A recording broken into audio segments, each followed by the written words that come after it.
Sí, profe. Ok, bien, vamos a pasar una vez más este pequeño video en base a la pequeña actividad que hemos hecho antes de poder em- empezar nuestra segunda parte de nuestra sesión, que es necesario, y entender por qué también una vez más estudiamos historia, ¿sí? Vamos a repasar algo que es... Imagínate si la mitad de la gente de tu vecindario, tu ciudad o incluso de todo tu país fuera eliminada. Puede sonar como algo salido de una película de terror apocalíptico, pero fue lo que realmente sucedió en el siglo XIV durante un brote de la enfermedad conocida como la peste negra. Difundida desde China a través de Asia, Oriente Medio, África y Europa, la epidemia devastadora destruyó tanto como un quinto de la población mundial. No era un fenómeno nuevo, sino que había afectado a los seres humanos durante siglos. Análisis del ADN de muestras de hueso y de los dientes de este período han revelado que ambas fueron causadas por la Yersinia pestis, la misma bacteria que causa la peste bubónica en la actualidad. Lo que esto significa es que la misma enfermedad causada por el mismo patógeno puede comportarse y extenderse de manera muy diferente a lo largo de la historia. Incluso antes del uso de antibióticos, los brotes mortíferos en los tiempos modernos, tales como los que se produjeron a principios del siglo XX en la India, mataron no más del 3% de la población. Casos modernos de plaga también tienden a permanecer localizados o viajar lentamente a medida que se propagan por las pulgas de roedores.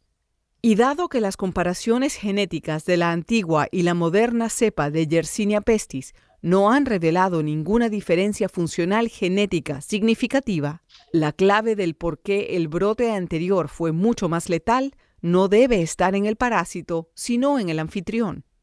Por cerca de 300 años, durante la Alta Edad Media, un clima más cálido y mejoras agrícolas habían llevado a un crecimiento explosivo de la población en toda Europa. Las altas tasas de fertilidad, combinadas con la cosecha reducida, significaron que el suelo ya no podía sostener a su población, mientras que la abundante oferta de mano de obra mantenía bajos los salarios. Como resultado, la mayoría de los europeos en el siglo XIV experimentaron una disminución constante del nivel de vida, dejándolos vulnerables a la infección. Y de hecho, los restos óseos de víctimas de la peste negra encontrados en Londres muestran signos reveladores de desnutrición y enfermedades previas. La destrucción causada por la peste negra cambió la humanidad en dos aspectos importantes. A nivel social, la rápida pérdida de población dio lugar a cambios importantes en las condiciones económicas de Europa. Con más comida para todos, así como más tierras y mejores salarios para los agricultores y trabajadores que sobrevivieron, la gente empezó a comer mejor y vivir más tiempo, pero la plaga también tuvo un impacto biológico importante. La repentina muerte de muchas de las personas más frágiles y vulnerables dejó una población con una reserva genética que pudieron haber ayudado a que los sobrevivientes resistieran a la enfermedad. La investigación para descubrir las consecuencias genéticas de la peste negra tiene el potencial de ser muy beneficiosa. Hoy en día, la amenaza de una epidemia en la escala de la peste negra se ha eliminado en gran medida gracias a los antibióticos. Pero la peste bubónica sigue matando a unos cuantos miles de personas en el mundo cada año, y la reciente aparición de una cepa resistente a los medicamentos amenaza el regreso de los tiempos más oscuros. Aprender más acerca de las causas y efectos de la peste negra es importante, porque puede ayudar a salvarnos de una pesadilla similar en el futuro.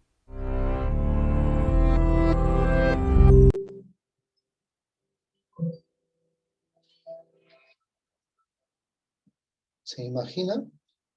En el 2016 fue publicado este video. Del 2016 al 2021 hay una cantidad de años. En el 2010 también se publicó un video similar. En el año 99 también se publicó un video similar. Entonces, años tras años, se han ido publicando, analizando videos con las mismas recomendaciones, ¿no? Es necesario, dice, ¿no?, que siempre se haga un seguimiento a el comportamiento de estos virus, en este caso, de estos patógenos.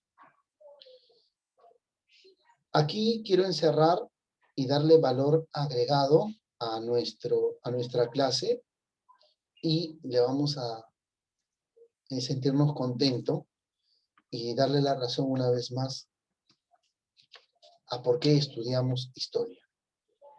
Y es importante analizar esto, porque si bien es cierto, no es novedoso una pandemia. En el 2016 hablaban de que no estamos lejos de pasar una situación similar. Esas ligeras voces en voz baja no fueron escuchadas, y con el pasar de los años se volvió a repetir. El 2020 fuimos testigos de una situación que nos ha condicionado. En aquel entonces fueron los mongoles, ¿no? La dinastía Hun, por parte de los mongoles, en los cuales encargados de poder esparcir esta enfermedad de la peste negra y llegar a Europa. La rata se fue, pues, convirtiendo en uno de los vehículos para el transporte de ello, ¿no? La pulga fue la encargada de hacer, como se dice, aplicar el patógeno, el virus. Y esto también fue, pues, práctica del cambio climático que pasó en nuestro planeta, que conforme pasan los años se sigue calentando más, está agarrando cierto grado de calor. Todos estos aspectos fueron contribuyendo poco a poco para que se dé esa pandemia en aquel entonces. En la actual, pues vivimos una situación difícil. Espero que con esto a cada uno de nosotros nos deje una gran reflexión acerca de nuestro comportamiento, acerca de nuestro actuar y del exigir a nuestros padres siempre las recomendaciones debidas. Vamos a continuar con nuestra clase, que no se separa de lo que hoy en día estamos hablando o estamos explicando el día de hoy, pues acerca de las cosas que van a pasar en la Edad Media, ¿no? Aquí nos hemos quedado, ¿no? Recuerden que el video que hemos pasado, pues, el tema de la peste negra, es propio del siglo XIV, prácticamente está terminando la Edad Media. Decíamos que esta edad moderna, ya siglo XVI, se está presentando una serie de cambios que van a condicionar el comportamiento humano en Europa. Porque hemos dicho que se van a dar cambios políticos, cambios sociales, cambios económicos, cambios culturales, ideológicos también. Entonces, todo eso va a empezar a aplicarse, esos cambios en esos aspectos que hemos mencionado, ¿no? Por ejemplo, en la parte del Estado se van a dar un cambio y un proceso de recuperar, tener la autoridad, la autonomía, la posición. Recuerden ustedes que la peste negra está terminando con 1/3 de la población, por encima de los 50 millones de habitantes. Prácticamente azota España, aniquila la península de España, imagínense. Entonces están preocupados porque recuerden ustedes que la base de la economía, si bien es cierto, es la mano de obra. ¿Y quién la brinda? Y si no hay población, ¿quién la brinda? Ah, muy bien. Entonces están preocupados por hacer un crecimiento demográfico. Si bien es cierto, somos menos habitantes. Lo que se produzca va a alcanzar para la población. Exacto. Eso también es cierto. Otro punto importante es que van a preocuparse por elevar, pues, la condición de vida de las personas y que vivan mucho más tiempo de lo normal. O sea, tengan una alta tasa, que ya no mueran producto de una pandemia, sino que mueran a una determinada edad. Entonces estamos viendo uno de los primeros cambios en querer recuperar la autonomía de los estados. En este caso no podemos hablar claramente, sino netamente de monarquías, ¿no? Quiero que quede claro, porque acá a partir de acá, empiezan a formarse las primeras grandes monarquías, ¿no? O aquellos estados o colonizadores e imperialistas en este caso, que más adelante vamos a ir viendo.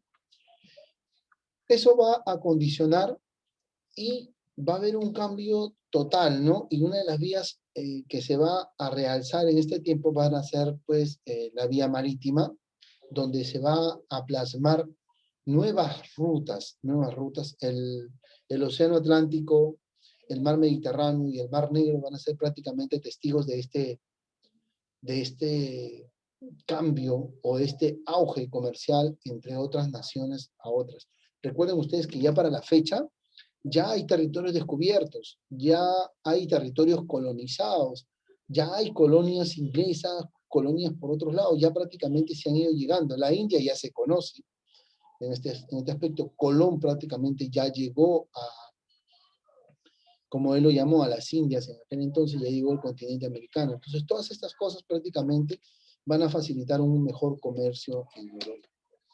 Por lo tanto, van a preocuparse, ¿no? Si bien es cierto, después de que los señores feudales prácticamente fueron modernizando cada una de las urbes, de las ciudades, ¿no? Recuerdan ustedes que le fueron dando una parcela al señor feudal. Va a haber una preocupación por reorganizar todo esto, ¿no? Y recuperar el esplendor de aquellas ciudades, ¿no? En este caso, recuperar el esplendor en tiempos medievales, en tiempos de la alta edad media, ¿no? De aquí en adelante.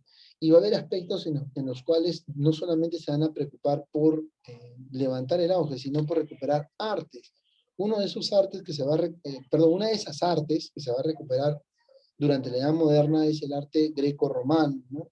Va a mejorarse, va a cambiarse, se va a requerer recuperar, ¿no? La arquitectura, la majestuosidad de estas ciudades van a ir recuperándose, ¿no? En este caso, las sociedades va a haber todo un proceso de recuperación, o sea, de reconstrucción en la Edad Moderna. Lógico, profesor, pero si van a recuperar parte del pasado, no, es que van a recuperar la técnica, el esplendor de aquello para aplicarlo ahora, en este tiempo, de la Edad Moderna, pero no como antiguamente lo para ellos, ¿no? Si estuviésemos en la Edad Moderna, como antiguamente lo hacían, sino mejorado. No es como nosotros, ¿no? Por ejemplo, nos gusta un arco en la entrada de nuestra casa, ¿no? Y hemos visto que los romanos eran espectaculares para hacer sus arcos, y yo lo llevo a un arquitecto y le digo, mire, quiero esto, así igualito. Claro, en la actualidad el arquitecto dice, ah, los romanos usaban pirca de ladrillo, y ellos, el arquitecto va a decir, no, acá hay que poner una columna, se va a mejorar la edificación, ¿me dejo entender? Entonces, todos esos cambios van a dar paso a que las sociedades, el comportamiento de la sociedad, y cómo no, también el feudalismo va a sentir es uno de esos primeros azotes, ¿no? Si bien es cierto, en la Edad Moderna va a ir cambiando de nombre, va a pasar a ser conocido como aquel antiguo régimen, ¿no? El feudalismo como tal. Los nobles en la Edad Moderna van a sentir uno de los primeros hincones dentro del territorio, ya que haber desplazado a los burgueses o aquellos señores feudales les va a pasar factura más adelante. Entonces la sociedad va a ir cambiando, si bien es cierto, y eso también va a ir cambiando su comportamiento. Así vamos a llegar a la formación de grandes estados modernos. Como les decía, las coronas se van a modernizar, ¿no? En el sentido de que para la época van a querer ya no tener el control o brindar el control en diferentes señores feudales.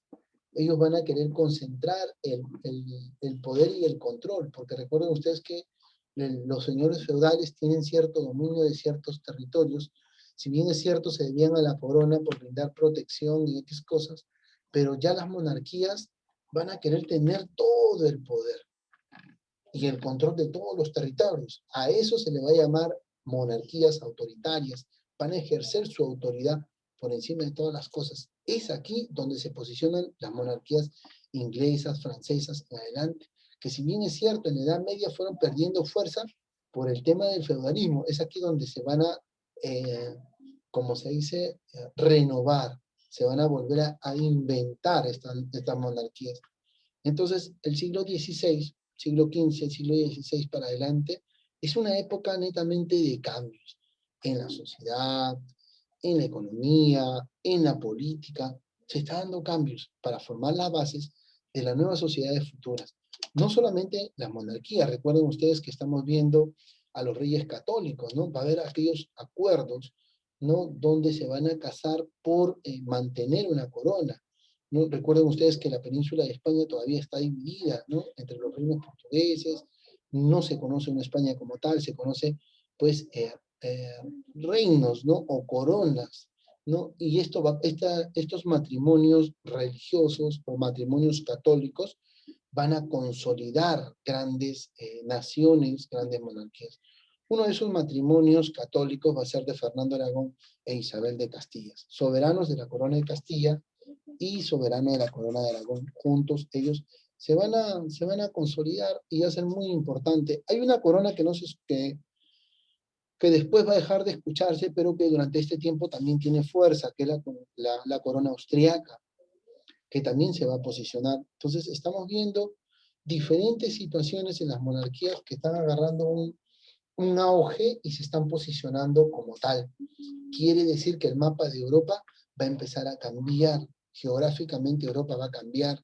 No van a ser los mismos. En la Edad Moderna, de aquí más adelante, vamos a hablar un tema de grandes unificaciones. Durante este tiempo hay un reino llamado Prusia, imagínense.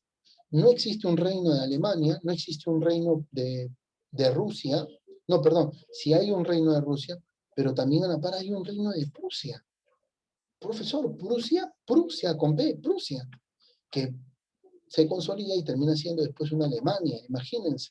Entonces, todos esos aspectos, esas coronas, esos cambios, esa modernización, esa adaptación de las coronas al medio, a la situación, a lo que están pasando después de haber pasado una serie de crisis, pues son las que vamos a tocar nosotros en este tema.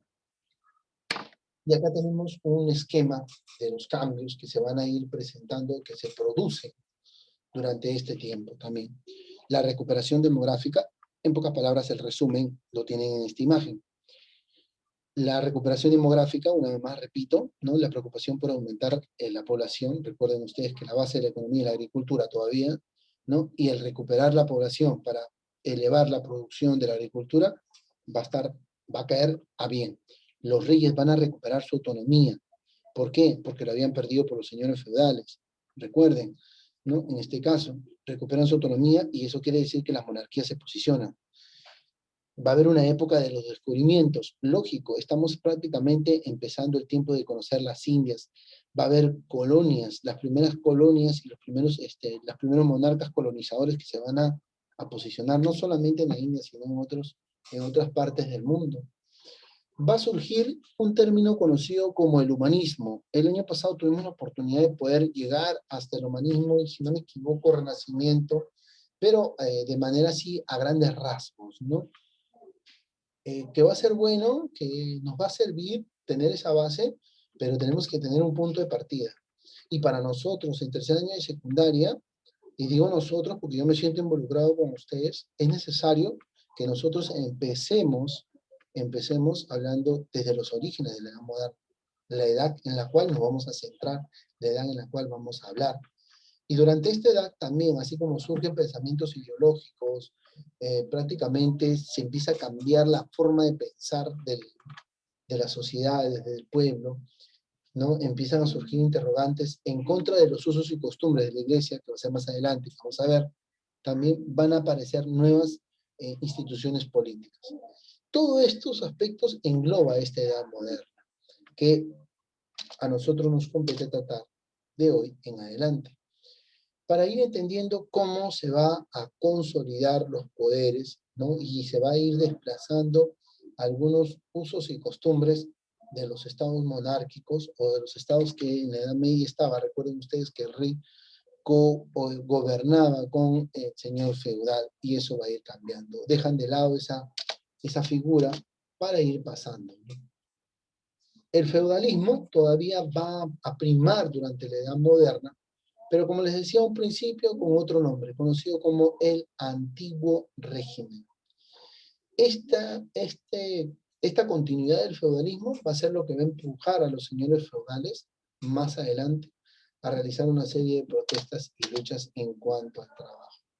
La agricultura va a lograr su auge, se va a recuperar y se va a poder embellecer poco a poco las ciudades. Entonces, estamos viendo que no solamente está quedando en el pensamiento de estas monarquías el querer mejorar, el querer cambiar, el querer posicionarse, el querer embellecer sus ciudades, sino el querer recuperar el control y el dominio de la economía, ¿no? Y lo están haciendo y lo están realizando.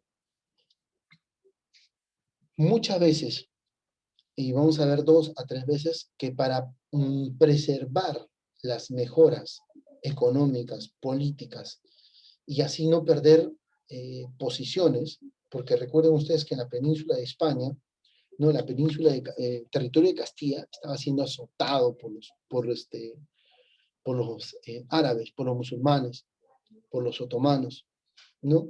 La posición geográfica que tiene frente a las costas de Marruecos lo va a condicionar al territorio de Castilla muchísimo, ¿eh? Déjenme decirles que sí, porque va a ser invadido y azotado, ¿no? Y una característica es decir que los españoles eran propios, son propios, autóctonos, no podemos decir autóctonos, pero son propios de este territorio. Déjenme decirles que no, ¿no? Porque miren, tienen invasiones de los vándalos, invasiones germanas, después tienen invasiones de los turcos otomanos, mucho antes de que primero empezaran a salir los primeros barcos con Colón para el descubrimiento de las Indias, o los primeros barcos con Francisco Pizarro, o las carabelas, por no decirlo barcos, carabelas, marquémonos ahí, carabelas, que se van a posicionar y que van a, como se dice, ser propio de este tiempo. No es que sean, pues, netos, originales, ¿no? Como decir, pues, son pura sangre, como los caballos que hay en Egipto, ¿no? Los pura sangre, en este caso. No podemos decir lo mismo. ¿Por qué? Porque han sentido una serie de invasiones, ¿ah? Ojo, ¿no? En este territorio. Entonces, para poder controlar esas invasiones o esos dominios de otros estados, ¿no? Van a tener que buscarse aliados. Y una forma de buscar aliados era estos matrimonios eh, católicos, por así decirlo, matrimonios acordados. Así pues se logra el matrimonio entre Fernando II de Aragón e Isabel de Castilla. El matrimonio popularísimo, conocido como los Reyes Católicos, para pues consolidar. Durante este tiempo va a haber otro encargado. Recuerden ustedes que Enrique VIII, ¿no? Fundador y creador de la reforma protestante, que más adelante vamos a tratar también, la reforma protestante anglicana. Recuerden ustedes que él tiene muchas esposas y también va a buscar comprometerse con varias esposas por aras de tener un varón, en este caso, ya que tenía muchas hijas, ¿no? Y a propósito, ¿no? No llega a tener un hijo varón, pero también, pues, son sus hijas las que, pues, realzan y llegan a ser de la monarquía inglesa una de las más poderosas y espectaculares, porque para la siguiente edad, en el siglo XX, pues Inglaterra llega a ser una potencia mundial, increíblemente, gracias a esta reina que es descendiente directo de Enrique VIII, increíblemente. No solamente él, sino también vamos a ir encontrando otros monarcas o reyes que van a ir posicionándose en Europa. Entonces estamos viendo que va a haber cambios económicos, políticos, sociales. Y vamos a ver también que va a haber ciertas características en la población. La nobleza va a ser sometida y apoyada a la burguesía. Lo mencioné al empezar. La burguesía va a empezar a querer cobrar derecho, en este caso. Los nobles, que eran menos, van a estar condicionados. La administración se va a realizar, ya no el rey va a tener el dominio absoluto, sino se va a elaborar cuerpos de funcionarios en sí, como se dice, como para que sientan el cambio. Si bien es cierto, la corona tiene el manejo de los funcionarios, pero ya la administración va a tener otro nuevo orden, ¿no? Para que el público vea que hay algo, o el poblador vea que hay un cambio, como se dice, ¿no? Y esto va a sumarse a una serie de leyes que se van a ir aplicando. Y otro punto importante, recuerden que los ejércitos de los nobles o soldados van a agarrar fuerza y van a convertirse en profesiones y oficios. Recuerden ustedes que por qué se posiciona el señor feudal o el vasallo es a raíz de que los reyes no contaban con un ejército que sea especializado en algo. Es aquí el punto de partida donde se profesionaliza estos regímenes, el ejército se profesionaliza. Importante para la historia universal. como también se van a empezar a recrear la imagen diplomática entre las monarquías autoritarias, ¿no? O sea, va a haber acuerdos por el solo hecho de querer no romper, como se dice, los tratados y acuerdos de paz para el respeto mutuo. Ahí surge la imagen de los embajadores que hasta la actualidad nosotros tenemos. Por eso hay embajadores en diferentes partes del mundo, tanto embajadores propios de Perú también como embajadores de otros países acá en Perú. Y lógico, el mapa va a ir cambiando. ¿Por qué? Porque va a haber grandes descubrimientos. Descubrimientos que van a cambiar, pues, la imagen de lo que hoy en día conocemos, o de lo que hasta ese momento se conocía y se sabía en Europa. Las consecuencias de estos descubrimientos, nuestro país no ha sido ajeno, hemos sido testigos de una de esas consecuencias de los descubrimientos, ¿no?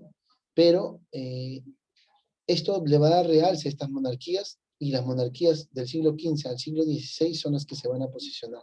Lo mencioné adelante, Francia, Inglaterra, Portugal, al final va a ser España, entre otras más, las que se van a poner vistas y claras. Como les mencioné hace un ratito, no tenemos un país como Rusia, no tenemos un país como Alemania, un país como Italia, no tenemos un país como España como tal, pero cuando estudiamos y analizamos vamos a encontrar términos, ¿no? La corona francesa, la corona española, pero hasta el momento es un reino, me dejo entender, es un dominio, y que más adelante este mapa se va a modelar. Miren, para el siglo XVI el mapa de Europa no es el mismo que hoy en día nosotros analizamos, ¿cierto?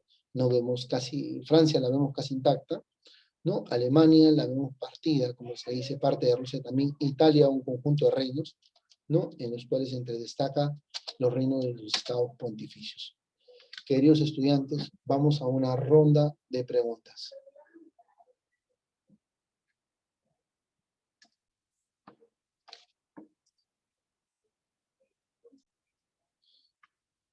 Continuando con esta ronda de preguntas, que va a ser necesario, quiero que vamos a ver si se consolidó la idea de que en la edad moderna se van a originar cambios.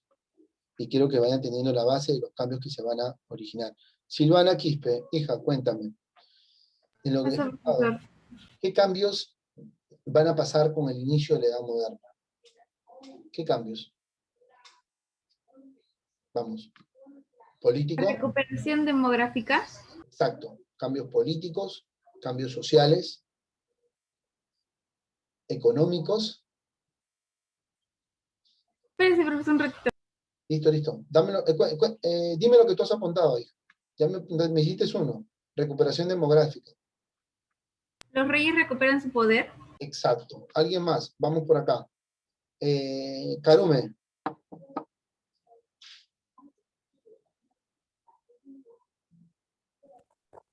Te escucho bajito, corazón.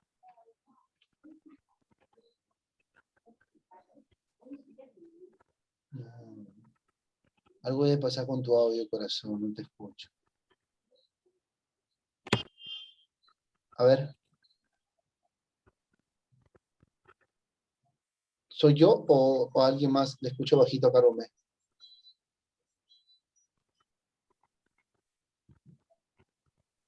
No te preocupes, Carume. No te preocupes, tranquila. Lo voy a tener en cuenta también tu participación, ya no te preocupes. Dime, Joseph Alexander. Hola, campeón. Dime, Joseph.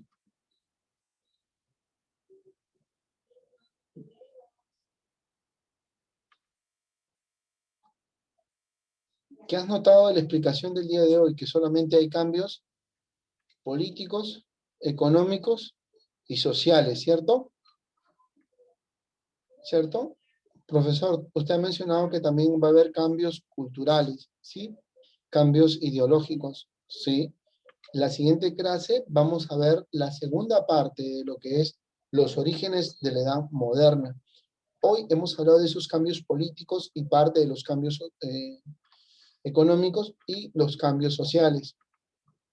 La siguiente clase cerramos con todo lo que es cambios netamente ideológicos, el comportamiento de la sociedad, la crisis que va a pasar la iglesia y partimos con la innovación de aquel pensamiento que se va a instaurar, que es el humanismo, que va a condicionar el comportamiento de la sociedad y que van a ser los iniciadores de un gran tiempo conocido como el siglo de las luces, ¿no? Que va a cambiar el pensamiento de las sociedades.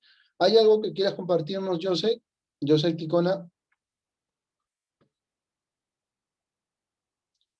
José Ticona. José David. ¿Alguna duda, José David? No, profesor. Ok. Jean-Pierre Astocuri, ¿todo bien? Carlos Raúl, bien. Para corroborar, pulgar arriba, que no hay ningún interrogante, alguna duda, está quedando claro, está quedando todo, a ver, listo para hacer la toma. Yélica Maita, todo bien, Carlos Raúl Salas, José Miguel, Matías Fabricio, Paolo Barnechea. Ok, queridos estudiantes, ya después Yélica Camila, no, Yélica Camila, sí estás, ¿no? ¿Sí? ¿No, hija?